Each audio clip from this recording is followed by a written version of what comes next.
Bojack Horseman is lauded as one of the smartest animated shows of the last decade, and now that its final season aired earlier this year, we can all breathe a sigh of relief that they stuck the landing, maintaining a high level of emotional depth and experimentality through to the end. What I want to talk about today is the way that Bojack uses animation to explore its characters and comment on the real world. One of my favourite episodes of the show is Season 5's The Showstopper, which follows Bojack's descent into painkiller addiction as he becomes more and more unhinged. What I particularly like is that it presents the narrative entirely from Bojack's subjective viewpoint, meaning that environments frequently give way to hallucinations like a balloon of himself floating in the distance. Despite the heavily personal lens of the episode, there are still B-plots bubbling under the surface that tie into the paranoia Bojack feels while he investigates a perceived conspiracy against him. Obstacle guys, what are you talking about? What are you talking about?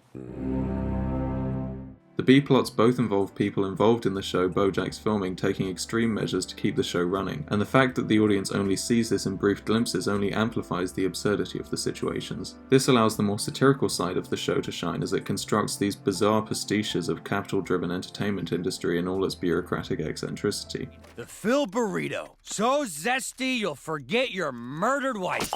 As Paul Wells writes, the non-indexicality of animation is what allows it to reassess our world through satire and anti-realism.